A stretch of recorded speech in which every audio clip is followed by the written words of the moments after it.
welcome to another episode of Stuck in My Mind podcast. I am your host, Wize, and I'm very excited for my next guest. Let's just bring him on to the stage. We're running a little bit late. So Dr. Fred Moss is on. How you doing, Dr. Fred? I'm doing great. It's great to be here. Thanks for having me. What can we talk about today? All right, I got a bunch of questions for you. Give me 1 second. My computer's acting up right now. You gotta love modern technology. Oh, come on. So right now we're having some real bad winds up here in the mountains. Like we're having some ridiculous. So my internet is kind of acting up on me, but please just bear with me.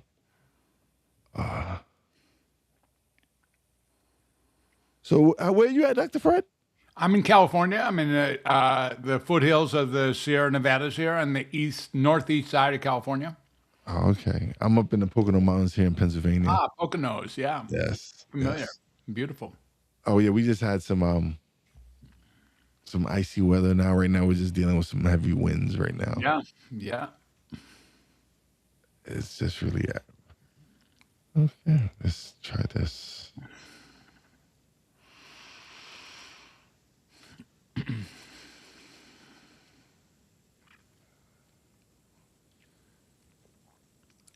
All right, here we go. Let's see. That did it.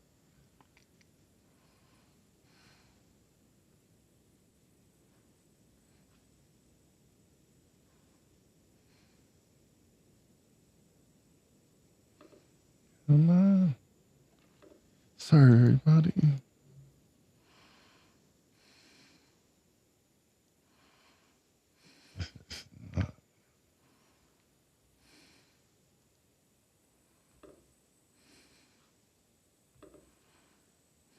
All right, so you know what? All right, Dr. Fred, how does someone undoctor their mental illness? Well, yeah, we got to start somewhere, and that's a good place to start. And so, undoctoring is like it sounds. It's a matter of undiagnosing, unmedicating, and then undoctrinating. So getting yourself out of the conventional system. Clearly, I don't think anyone would argue that the conventional system isn't broken. It's really broken. It's fractured. It's been broken for a long time. And it's just coming to surface now for most people that how completely broken it is. It doesn't generally help people. So if you really want to get help, the way to do that is to not enter that system. That is not the best place to get help, although that's how we've been indoctrinated. That's how we've been programmed. But undoctor does is undoctor, undiagnoses, unmedicates, and then undoctrinates. And the way that we do that is giving you alternatives to what you thought was mental illness. Now, at some point, we've been taught over time to think that if we're uncomfortable with life, that must mean there's something wrong with us. But I think you'll agree it's pretty easy to be uncomfortable with life right now. It's not a problem. There's nothing wrong with us for being uncomfortable. We don't blame a log for burning in a fire. Yeah. And we're not going to blame us for not knowing how to live in this crazy world that we're living in. So you sometimes be afraid of what's coming around the corner. You sometimes be depressed about things that have already happened. You sometimes be nervous or concerned or scared. Or you have funny thoughts, or you have thoughts of like it's not worth it, or you feel distractible, or you feel awkward in a crowd. The answer to all those things is just welcome to humanity. It is not an answer that says there's something wrong with you and you need to come get some help. So here's the thing. You do need to get some help, but the way to get help is to connect with another person. The best way to heal anything, in fact, at the heart of all healing is a human connection. And when we make that significant shift, we start realizing there was nothing wrong with us even when we were feeling miserable. Even when we were out of sorts, even when we were a mess, if we were hopeless, if we were scared, if we were terrified. All those things are part of the human experience in the life that we're living. There's nothing pathological about it. And as far as undoctrinating, how does someone undoctor? Well, we talk about that. We get an access to what's going on over there for real. Like I have a conversation where we both share what's going on over here for real. This isn't a matter of me having something that I'm going to give to my patients or give to my clients. other than realizing that at the heart of all healing for real is a connection, a human connection. And when we connect with somebody and actually get them and actually connect with them, actually like understand them and, get what their concerns are and have them feel like they've been gotten, then there's a whole new, like an explosion of healing that takes place at that very moment. Much more profound, much more real, much more predictable, much cheaper, and no side effects. And you don't have to get an authorization and you don't have to pay a copay.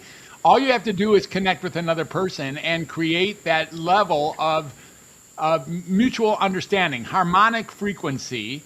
And in that process, that's where healing comes out. So as a doctor, for someone who's been in the field for 36 years as a physician, and another 10 years before that as a child care worker, so 46 years in the field as of this next week, actually, January 5th is my seniority date, we start realizing that the best way to help somebody through any kind of difficult times is to get them, is to understand them, is to have them realize that they're not alone, that this is part of the human experience that we're all sharing.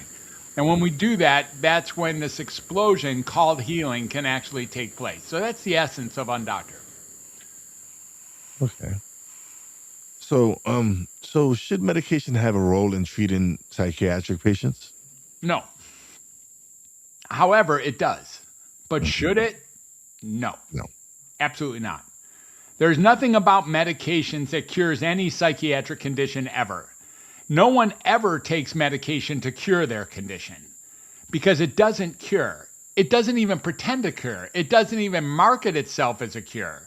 It markets itself as a blanket, as some way of like smothering the symptoms that you're having by maybe taking away your capacity to feel any symptoms. So a lot of people report blunting. They report blunting. They report that they don't have the same level of emotions after they start taking antidepressant. That's because it didn't cure your depression. What it did is smothered your ability to have real feelings about anything going on, including depression. So if you look very myopically at depression, you're right. You're not as depressed, but you're not as anything. You're not as interested. You're not as excitable. You're not as sexy. You're not as fun. You're not as curious. You're not as inspiring.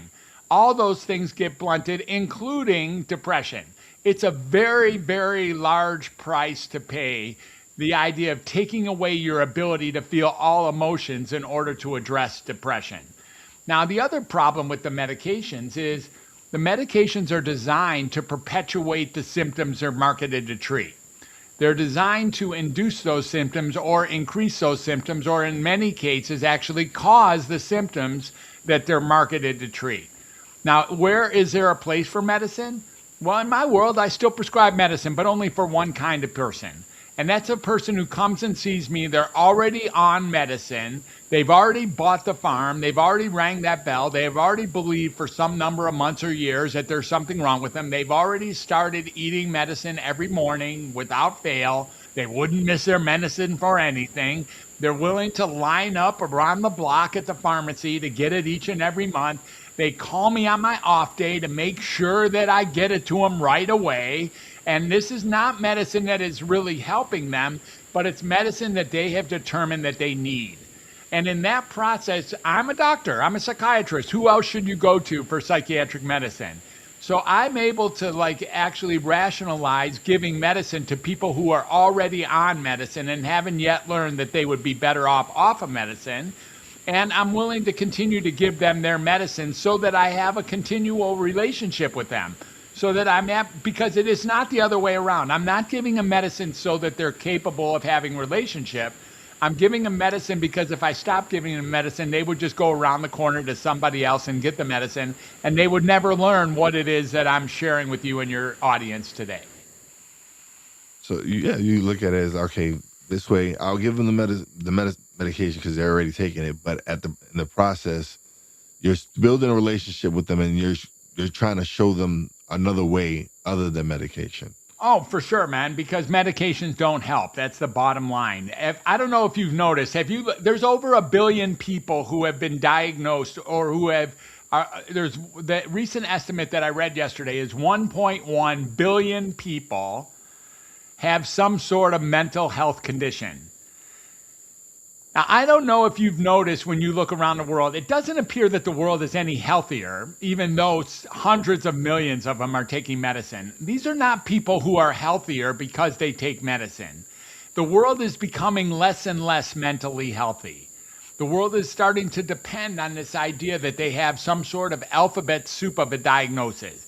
BAD, NPD, chronic post-traumatic PTSD, ADHD. They're pretty sure that they have a condition. What if that's not a condition at all? What if all it is your way of trying to deal with a world that is very confusing, very challenging, with lots of obstacles and hurdles, and all you're dealing with and all any of us are dealing with is the human condition.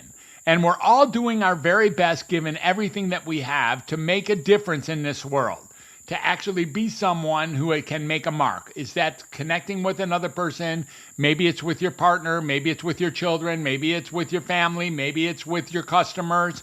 You're here to make a difference with other people. And you already know that. Why are you doing a podcast? The reason you're doing a podcast is so you can connect with people, after all. You're not doing a podcast as an antidepressant. You're not doing a podcast as antipsychotic. You're not doing a podcast because you're psychiatrically ill. You're doing a podcast so that you can connect with people. And that's what we're all after, ultimately. Oh, yeah, no, it's helped me grow as a person because of the conversations I've been able to have. I've received messages from people who certain episodes have made an impact. Like, one of my greatest episodes that I love the most is an interview I did with this young lady from Italy, and her episode kind of got lost in the shuffle. So it took a year by the time I released it, and when I released it, she messaged me and she seen the description of it all, and she heard the episode and she thanked me. Because we had lost touch for a few months, and she had been going through some stuff and not feeling the same. And that episode kind of reminded her of who she was and times. So being able to do the podcast and connect with people, yeah, it's been important. The connections that I've been able to make are very important to me. Yeah. They're very, very much more powerful than anything you're going to find in the conventional psychiatric system. Yeah.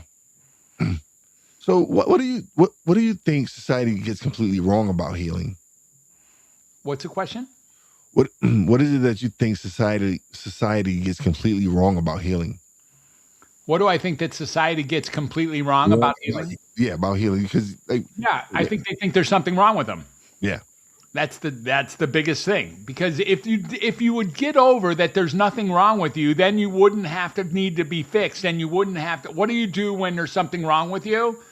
We've been programmed. What do you do when there's something wrong with you? You go to the doctor. Yeah. Bullshit, bro. That is not where you should go. That's like going to the demolition derby when there's something wrong with your car. Yeah. Like, you might as well go to the scrap yard when there's something wrong with your car. It's very similar to that. The medicine system is not even pretending to do our people well. Yeah. But they own everything. On every corner, there's another urgent care, or there's another hospital, or there's another pharmacy. Medicine is doing well, thank you very much. They're making billions of dollars per day in profit margin alone. Why is that? Because people are fully convinced that there's something wrong with them. And when they think there's something wrong with them, they've been programmed, we've been programmed. What do you do when there's something wrong with you? We come to a doctor. And what happens when you go to a doctor is the whole cycle starts. They give you a diagnosis, which is traumatic in its own right. And after the diagnosis, then you get medication. You get medication, which actually makes you much worse. And in that process, what do you do when you get worse and you're seeing a doctor? You go see the doctor, and you go see the doctor and get more medications, and you go see the doctor and get more diagnoses, and you go see the doctor and take medicine for the side effects of the original medicine. And before too long, indeed, you have the condition. Unfortunately, it was created by the so-called treatment. It didn't exist before you came to the doctor, but you were, unhappy, or maybe you were even miserable, or maybe really afraid, or really nervous, or really hopeless, or really sad, or really awkward, or really distracted. And you were convinced at that point that there was something very wrong with you. Ultimately, maybe there was nothing wrong with you, and maybe all you're dealing with is the human condition. And a supporter of the show actually agrees with you. He says this guy's 100% right. He agrees with what you say. Yeah. Yeah, that's fine. And I appreciate Corrado. And here's the thing. It's like, there's not much pushback here. I'm not saying anything that controversial. I'm only saying that the bullshit that we've been following doesn't work. Hello. Yeah, absolutely. No. That's all I'm saying. So my job as a clinician, as someone who has devoted their life into helping people get a better life, is to look for things that do work.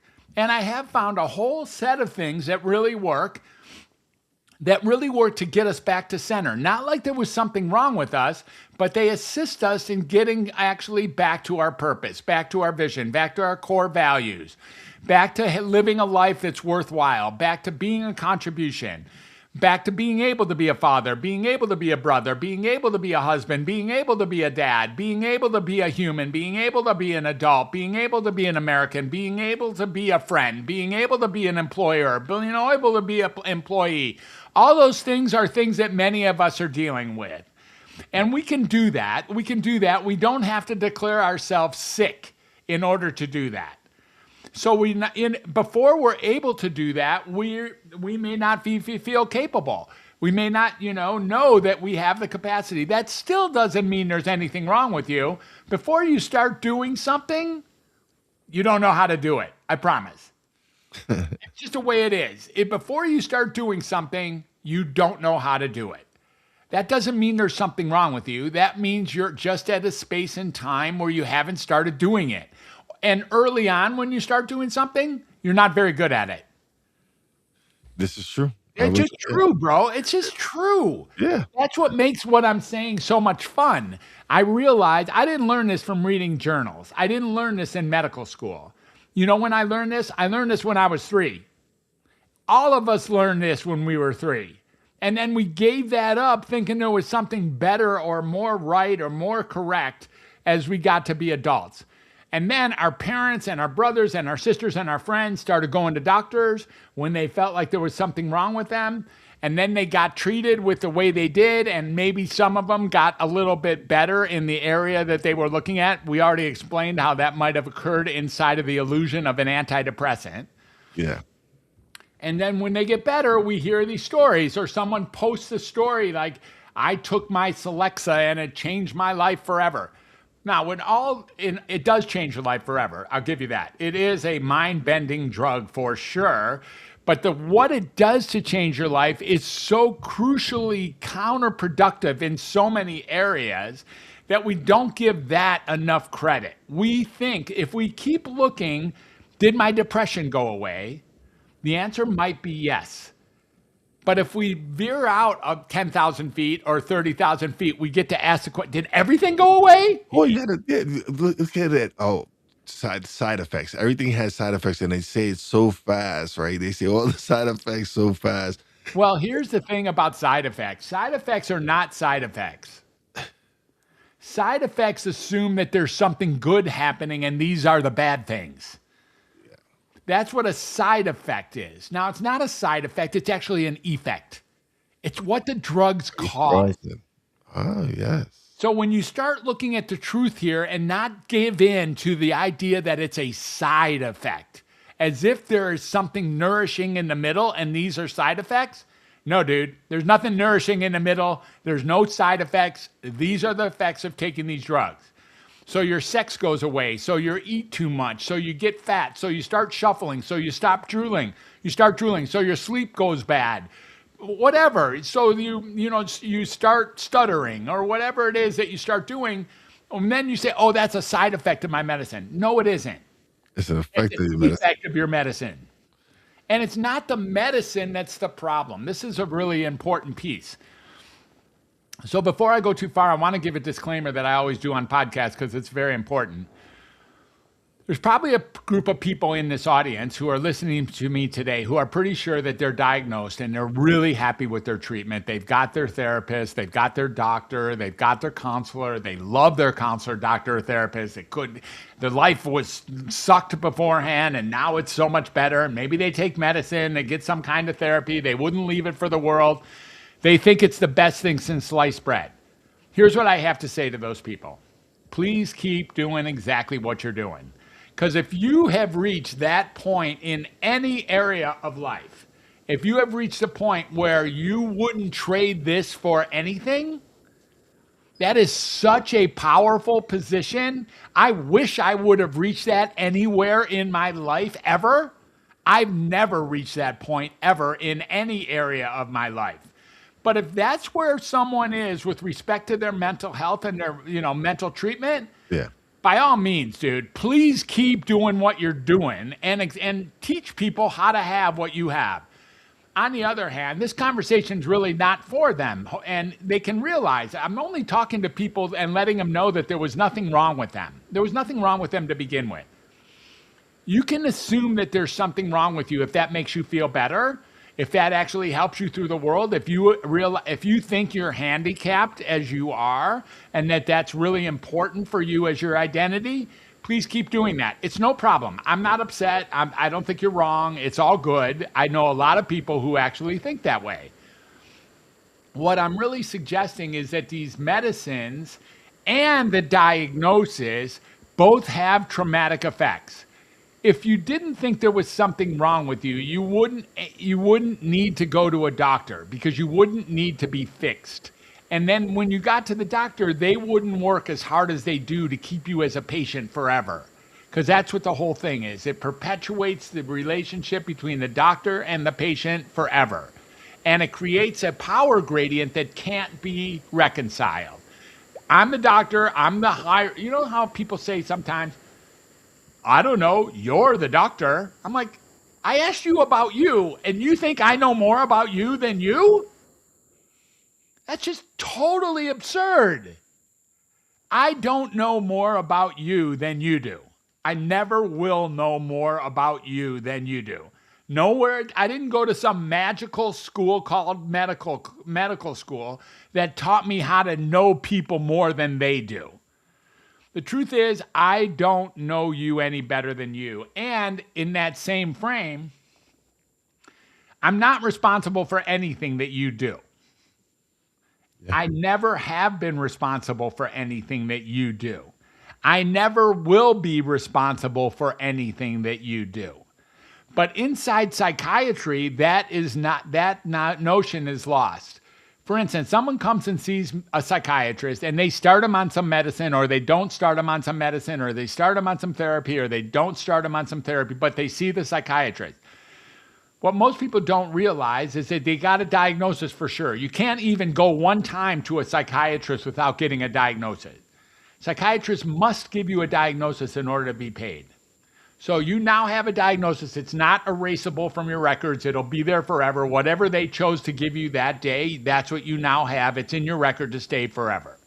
It can't be removed. No doctor can come later and remove it.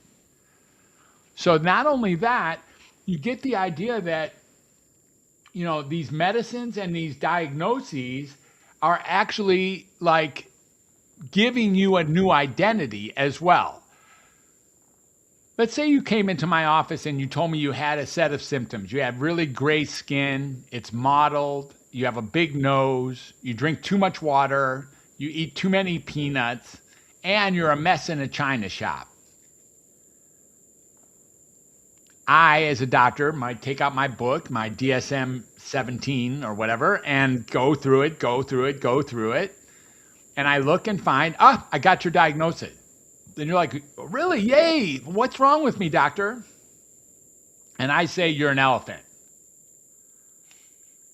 And you say, that is so cool. That explains everything. Thank you. Why are you thanking me? Because now you can start saying, that wasn't me. That was my elephant. I didn't do that clumsy thing. I didn't do that thing that I'm ashamed of. I didn't do that thing that I'm blameful of. I didn't do that thing that I'm guilty about. I didn't do that thing that that I wish I wouldn't have done. That was my condition that did that. So we get to relinquish responsibility for our life when we do this. Now, the truth is, when you walk out of the doctor knowing that you're an elephant, the first thing you'll be looking for outside of the office is a circus and chains, because you already know that's what an elephant needs, a circus and chains. So now you go home and your brother says, hey, dude, what's happening? And you go, I figured out what was wrong with me. I saw the specialist today. And he's like, oh, okay, good. Tell me what's wrong with you. And he looks straight in the eyes of his brother and he says, I'm an elephant. And brother does just what you did. He's like, I don't think so. I hear you. Good for you, but I don't think so. You know what he's thinking? He feels sorry for you because you don't know yet. He already knows. He's been told by a specialist he's an elephant. He might as well have been told he has bipolar disorder. He might as well have been told he has chronic post-traumatic stress disorder or he's on the spectrum. He might as well have been told he has autism. He can be told anything, but once he believes it, now it becomes part of him. Then he starts getting more concerned. You want to know why? Because you're his brother. And since you're his brother, it's possible that you're an elephant too. And he's feeling sorry for you because it's going to take you a long time to realize what he just realized earlier that afternoon. He's an elephant and he hopes that you're not an elephant, but you might be, and you probably should get tested. This is how psychiatric conditions grow, just like that. And if we just want to be honest with ourselves, we can learn in a very real way that life is extremely challenging. If you and I started working together to come up with 100 reasons to be scared, how long do you think it would take us? Not that long. Like 4 minutes. Yeah. That's if we took a break. How long would it take us to come up with 100 reasons to be nervous? Same. Not that long. Not that long. How about 100 reasons to be really sad? Yeah. How about 100 reasons to be awkward? Yeah. How about 100 reasons to be distracted? Yeah. If we call it the internet, if we cover it with one thing, it's going to be hard to come up with 100 of them. But we're on the internet so much that it's completely easy to be distracted, like all day long, all day, every day. Yeah. All right. Do you get that all of those things are psychiatric conditions, supposedly? No, they're not. They're humanity. Every one of those things will get you a diagnosis, right? Every one of those things will get, and once you have a diagnosis, what do you think the doctor is compelled to do? He's compelled to treat you because he just determined and you just agreed there's something wrong with you. So now he has to treat you. He's going to give you some sort of form of therapy and he's probably going to give you some medicine. And if he doesn't know how to write medicine, he'll send you to somebody who does to make sure that you get the proper medicine. And don't ever stop taking it.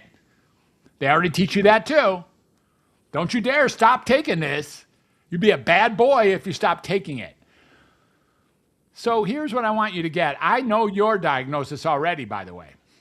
I've been watching you closely during this call. You do have a diagnosis. I have one for you. What is it? Your diagnosis is Will Otero. I am certain of that. All tests have been done. Yeah.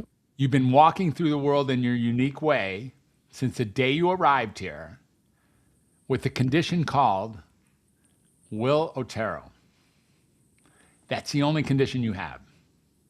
You don't have one of these alphabet soup diagnoses. You just don't. You may think you do. In fact, some specialists might have told you have ADHD or you have bipolar disorder or you're on the spectrum or you got some depression or this, or you feel like you might have a condition. That doesn't mean that you do. That just means you bought a bag of goods. Okay, you bought a bag of goods. Okay, good. I hear you. You bought a bag of goods and now you think there's something wrong with you and that's how you walk through the world. I would be whole and complete, except I also have depression.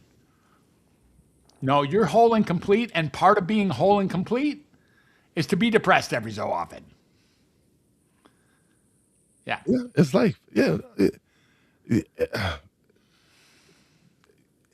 I don't think you go through life just being completely happy every day. All that, like, life happens. Dude, it's not possible. It's never been possible. Yeah. You can act happy as often as you want. Mm-hmm. You know, and I suppose if you snort cocaine all day long, you'll be happy for a minute until you crash, and then you'll be wanting to be commit suicide. You'd be depressed there. Yeah, Yeah, yeah. absolutely. So Dr. Fred, you there's some things you teach, right? So one of the things you teach is the true voice method. Can you explain to me what that is? Sure. So thanks for bringing that up. You know, my second book is called Find Your True Voice. My first book was called The Creative Eight: Healing Through Creativity and Self-Expression. But I did teach a course. I do teach a course. It's online at thetruevoicecourse.com. And the True Voice course is really about the fact that we learned very early on how to be somebody that we're not in order to protect the person that we are. We learned that very early. We learned that in conventional education. We actually learned that in kindergarten and first grade for the first time. You know, as a kid, you may have had some intention to go walking around or to go see what's over there or to throw a spitball, to have fun, to punch your friend or to pull that girl's hair or whatever you decided to do as a first grader. And you were told, no, that isn't how we do things here. The way that we do things is we sit down and we be quiet, we watch the blackboard, and then we do whatever the teacher does, exactly how he or she does it. And if we do that, we get to pass into second grade. So we learned how to be somebody that we weren't in order to protect the person that we are. And that's how we got through life. And the crack in the cement has gotten larger and larger and larger. So we're no longer acting like our genuine self. We want to present an image. We want to make sure that we don't say things even if we feel like we could, or that we say things when we don't even think we should. And here's the other piece. It's gotten so extreme that many of us actually say things out loud that even we don't believe. What the hell is that? What? That's like beyond a lie. You know what I mean? That's like, a lie is one thing. I can see you sometimes, you bend the truth so your mom doesn't realize that you took $20 from her. Okay. That's not that. This is worse than that. This is actually saying something, representing yourself as believing something that you don't. That is really, really out there. And with respect to true voice, what we start doing is we recognize that. Nothing wrong with that. That's how we've grown up. It's not like you're a bad person for doing that, even though it does sound very silly and perverse.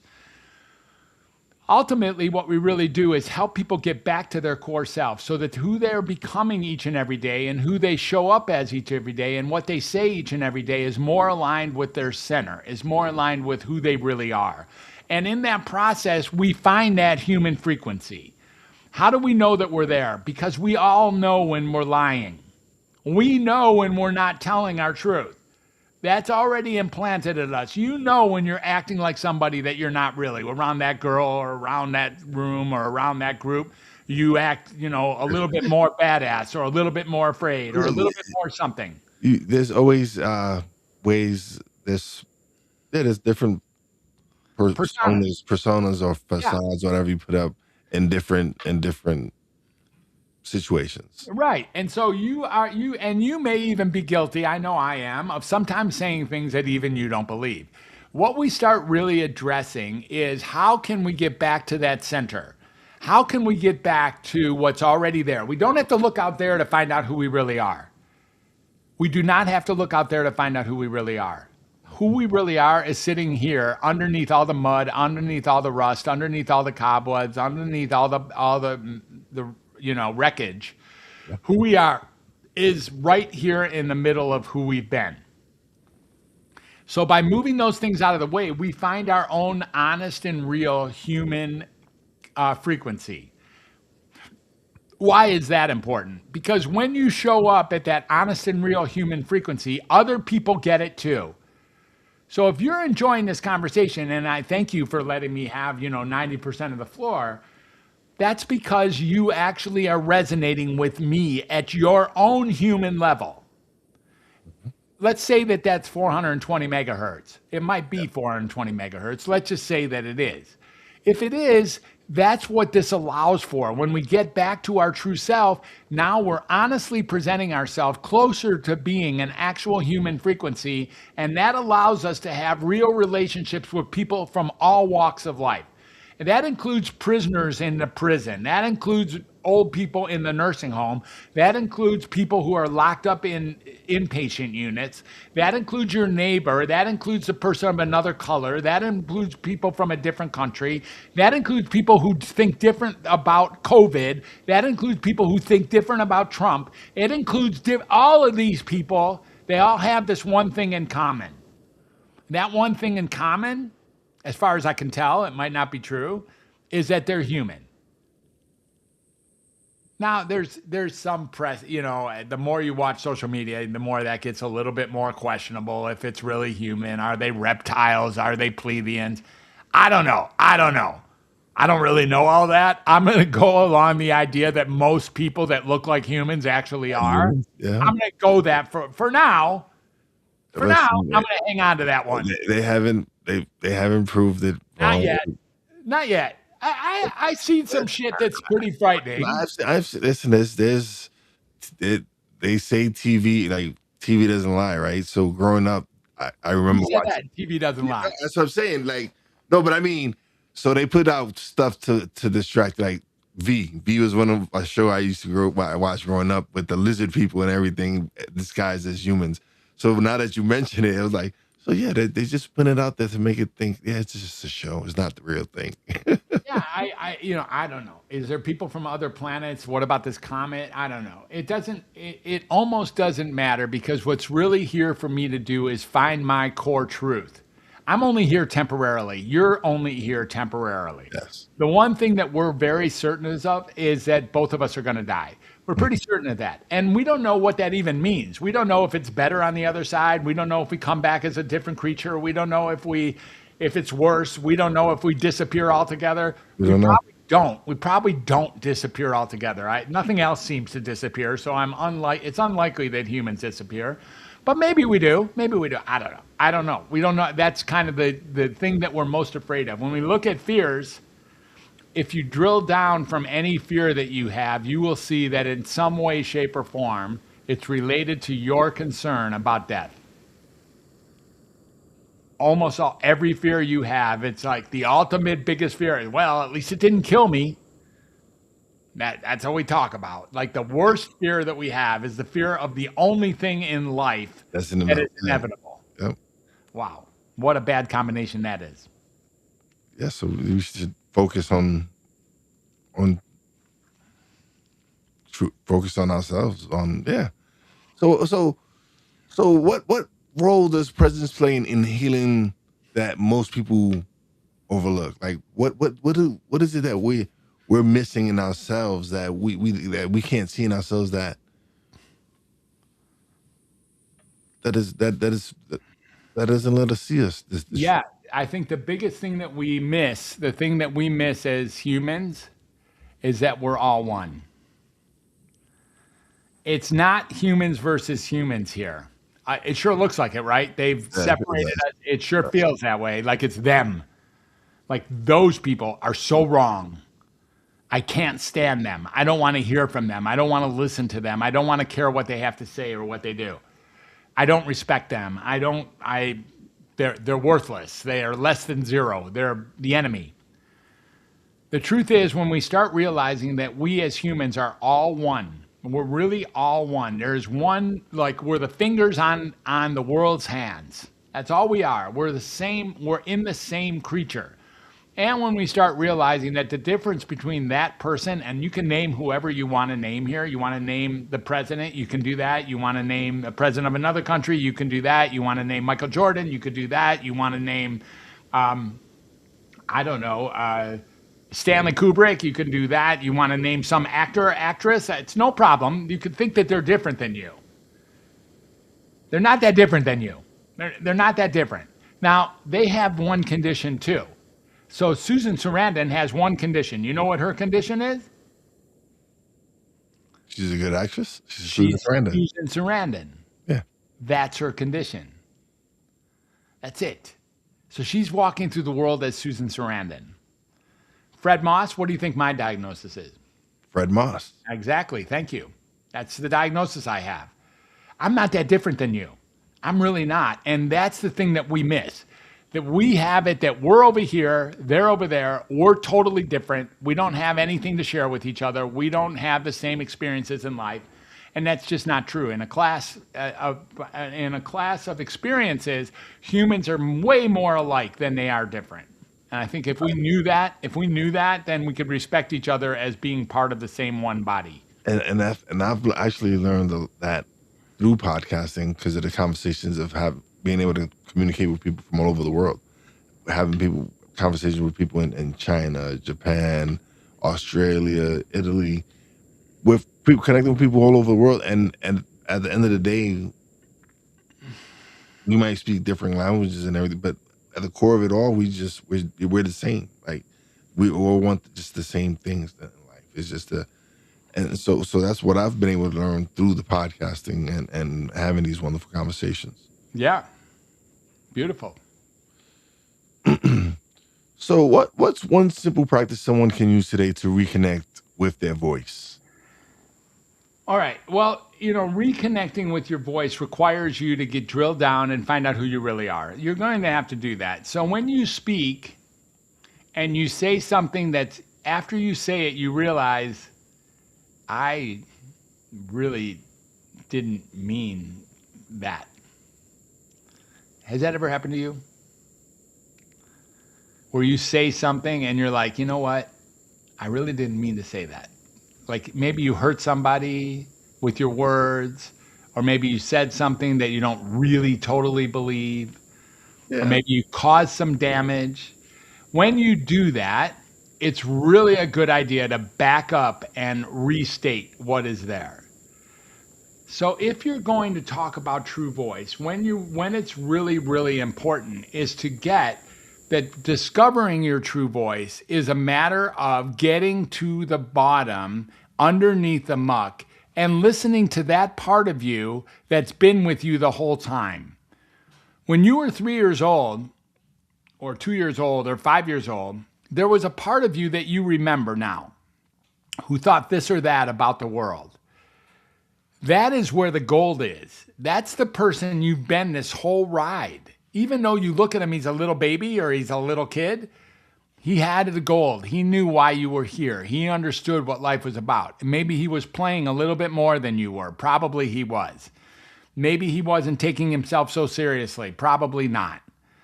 Maybe he was just having fun or finding a way to eat or finding a way to, have friends. Okay. Maybe that's what we should be doing now. And when we really look at that, it's not impossible. It's a scary world, however. It's not easy to go out there and just meet people and create fun and play, and entertainment. And entertainment is also overrated. But let's just go back to your question, which I think had to do with what do we do? Like, how can true voice be healing? Remind me of the actual question that you asked. But what's a simple practice someone can use today to reconnect with their voice? Yeah. So I think that one practice is to back off when you say something that you don't mean. But another practice that's really important and is part of the Moss method, I think, is sitting still and silent for a few minutes each and every day. Like, actually, meditation looks like that. And what I'm saying, I just got through between 1:30 and 2, or right before this call, I did a standing meditation. So standing meditation is remarkable. I know some martial arts masters who say that the most important thing in all of martial arts is learning how to do standing meditation.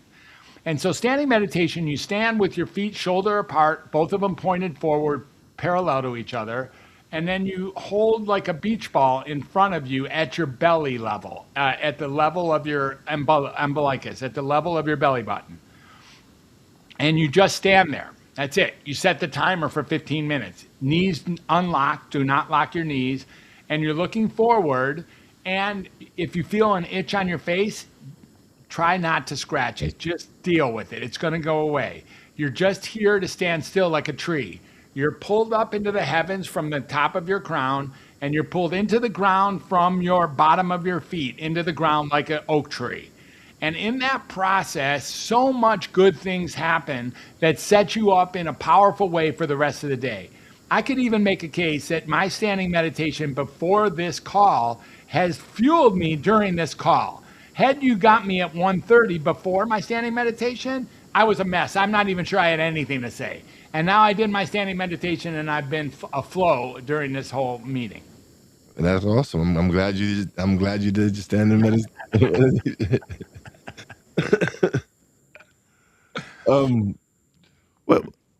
What does healing without shame actually look like in daily life? What does what look like? Healing without shame. Healing without shame. So shame is a very interesting feeling. You know, shame is part of life, unfortunately, and we've been given the gift of being shameful. And one of the things about being shameful is it reminds us in areas of life where we could improve. That's all it's really there for. We do something, we look back at it, we realize, wow, that was terrible. I can't believe a guy like me did that. I don't see myself as a guy who can do what I just did. I just hurt somebody, or I just hurt myself, or I just caused some damage somewhere. And that isn't what I know myself to be. And I'm feeling ashamed about that.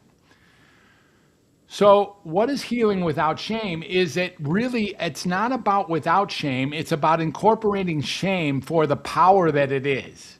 Actually, when you feel the urge to be ashamed of yourself, ashamed of, something that you've done or said, it's a matter of seeing that as a lesson rather than something wrong with you. Now, it's a miserable experience, right? Nobody's looking for the next time you feel shame. Nobody's like, I can't wait to be shameful again. Yeah. It's a very miserable experience. So what we try to do is reconnect or reorient ourselves into the power of shame, and that shame is more or less an indicator that there's something in our life that could use improvement next time it comes around. Awesome. Okay. So this is the last question before we give you the solo screen and you get to plug away and everything. If someone's feeling disconnected from themselves, what's the first honest question they should ask? What purpose is this serving for me to pretend to be disconnected from myself? That's a really good question. I'm pretending, dude. I've never been disconnected from myself for even 1 second of my life. But I know the experience. I sometimes believe I'm disconnected from myself. What purpose is that serving? The truth is, I've been me the whole time. There's been one of me, and I've been me. I've been with myself the whole time. 24/7, 365, except on leap year where they add another day. I've been with me the whole time. What purpose is it serving for me to buy into the idea that I don't feel like myself? Awesome. Well, Dr. Fred, we've come to this part where you get the spotlight and you get to plug away and let everybody know where they can find you, websites, where they get the books, everything. Yeah, so thank you for giving me this. It's great. And so the best place to find me is at my main website, which is drfred360.com. Take a look at that. Or you can look at the most recent project that I've been working on, and that's time-tested proven methods to help people become undoctored or to help people become an undoctor. You see, you don't need to have an education. You don't need to be, you don't need to pay a lot of money. You don't need to actually do anything different than what you already have in hand to learn how to be an undoctor, to learn how to help people undiagnose themselves, unmedicate themselves, and then undoctrinate themselves so that they don't fall for the trick that they're supposed to go to the doctor when they're feeling mentally unsteady. So you can learn how to do that. And the undoctorreset.com is a place you can learn what we're doing there, including all the retreats that we're having, all the books you might be able to read. I have hundreds of videos, actually thousands of videos on YouTube that you can take a peek at under at Dr. Fred Moss. I troll around on the internet a little bit. I'm not proud of that. I talk about shame. I sometimes feel shameful for how much time I spend on the internet. And sometimes that's in Facebook, where I really can't stand Facebook, but I find myself trolling around and watching reels and wasting time. And my goodness, it's concerning. But I'm sometimes there, and I certainly would answer messages that show up in my DMs on Facebook and answer messages that show up on LinkedIn. Those are my two favorite sites. And then my mothership is something called welcometohumanity.net. That's the main website. And from that one and drfred360.com, you can get access to everything I've ever done. You can get all my podcasts where I've been a guest. It's several hundred podcasts. And you can get all the podcasts that I've dropped. I was a host for over 300 podcasts. And you can get access to my books, my Find Your True Voice book and my Creative 8 book. And you can get all sorts of freebies and all sorts of roadmaps and all sorts of gifts or opportunities or ways that you can join my community inside of the school group. You can get access to almost everything. And maybe the thing that's most important is you can get access to me. And then what I mean by that is if you want to have a brief conversation, if there's somebody in your life who you feel like is struggling with their own mental health and the system is not helping them, or is struggling with their own sense of mental health and they're wondering whether they should go to the system, this is my favorite kind of client who hasn't rung the bell yet, then there's a space where you can book a call with me. And for all you listeners out there, if you just tell me that you heard me on this podcast, I will be glad to give you a full discovery call so that we can learn where and if I can be helpful with you. Because I know a lot of people. I've been in the field for 46 years. And if it's not me, I think I have access to somewhere that can probably help you. And it'd be my pleasure and honor, my privilege. It's the purpose I came here, is to help people actually flatten themselves out in this crazy world and become aware and in reality with their core self and their core values so that they can deliver their true voice into the community and connect with other humans. Because as we've already learned during this hour, all healing emanates from the essence of a human connection. Awesome.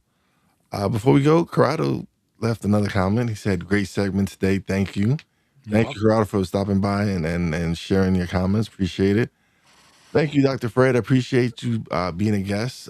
Don't leave just yet. Let me just close out the show and we'll chat a little bit off the screen. But thank you so much for being such a great guest. I appreciate your patience at the beginning. Thank you so much. Course. Thank you. All right, everybody. Another great episode. If today's conversation resonated with you, don't let it stop here. Dr. Fred Moss is creating spaces for real dialogue, real listening, and real healing without labels, without pretending, and without shame. You can connect with him, explore his work, and dive deeper into these conversations at welcometohumanity.net. And if this episode gave you language for something you've been feeling but couldn't name, share it with someone who needs to hear they're not broken, they're human. Thank you once again to Dr. Fred for coming by and dropping some gems. I greatly do appreciate it. Everybody have a great New Year's. Peace out.